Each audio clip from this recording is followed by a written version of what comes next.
got to constantly think about, these are your assets, what's going on with them, what do they need, what can you do to improve them to make more money, what can you do to save money, and address any other issues that are going on.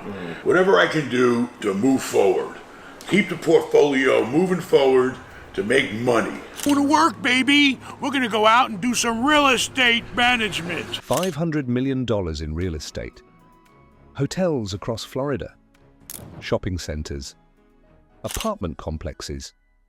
Over 1 million YouTube subscribers. Rewind to 1965.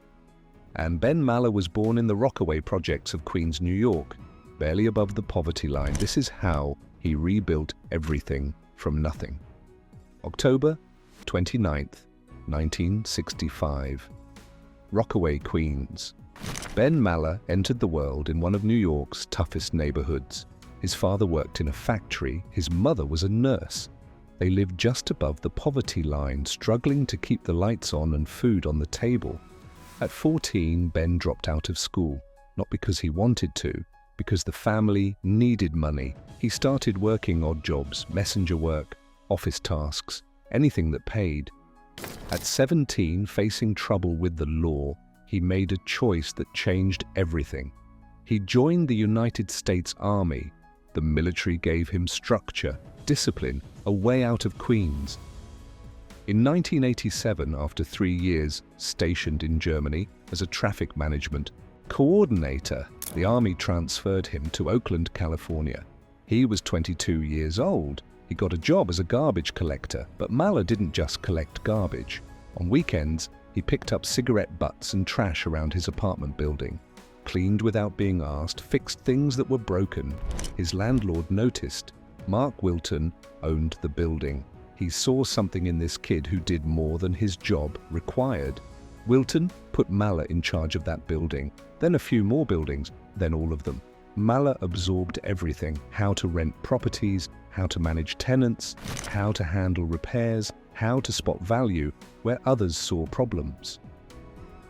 Wilton taught him a then unpopular niche: subsidized low-income rental properties. The formula was simple: buy cheap crack houses and abandoned buildings, fix them up, contract with the government to rent them out. After leaving the army, Mallah partnered with Wilton. They formed Marwill Investments. The pair bought distressed properties, refurbished them, sold them, and split the profits. These were properties nobody wanted, the worst of the worst. Mallah's first personal investment?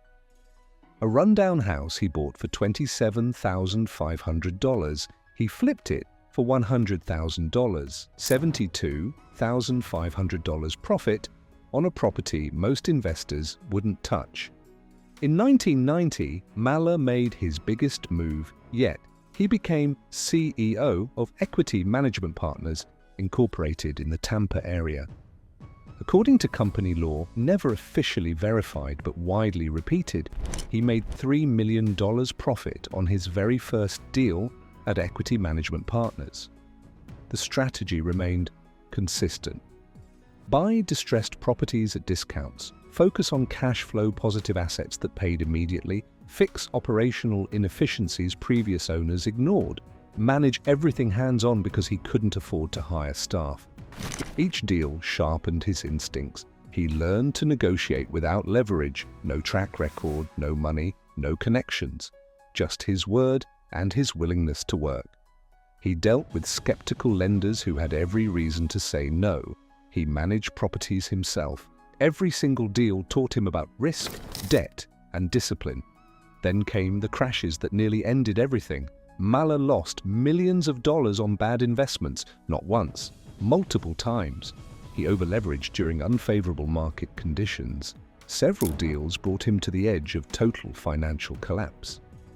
During the 2020 pandemic, when tourism died, he had to sell hotels he didn't want to sell. The 4 Points by Sheraton Orlando International Drive, he bought it for $23 million, poured $6 million into renovations, sold it for $31 million during COVID because the numbers stopped working. His response made the difference. He cut losses fast, renegotiated when he had to, chose survival over pride every time. These decisions kept him alive while other investors got destroyed. Over the following decades, Mallah rebuilt credibility with lenders and partners, deal by deal. As trust grew, so did the size of his opportunities. One of his most notable wins, the Best Western Bay Harbor in Tampa. He sold it for $34.5 million. The profit? About $19.25 million. That's decades of experience spotting value. He expanded into large commercial properties, hotels, apartment complexes, retail and mixed-use developments. His reputation became tied to something specific. Taking on complicated, undervalued assets other investors wouldn't touch. Properties with problems, properties needing experienced management to turn profitable. Over 35 years, Mallah flipped more than 4,000 units. He bought Ryan Howard's Bel Air Shore Gulfront mansion for $16.5 million. Drew me to his house was definitely not the price, but it was a unique house. I like things that are unique. A 20,000 square foot property with 10 bedrooms that the former Philadelphia Phillies star built in 2014.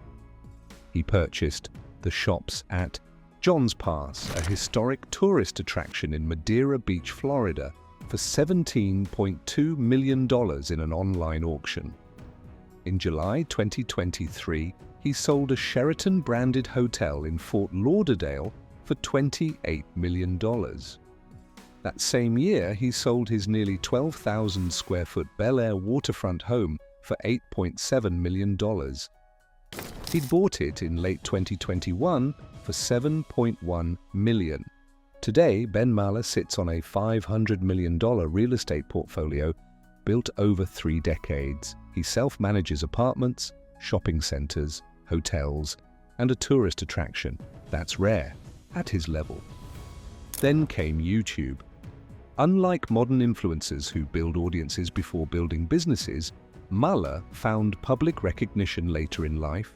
After 30 years in the trenches, he turned to YouTube to document deals, analyze properties, and share honest insights. His content resonated because it was raw and unscripted. He spoke openly about mistakes, about deals that lost money, about risks that didn't pay off. He shared actual numbers.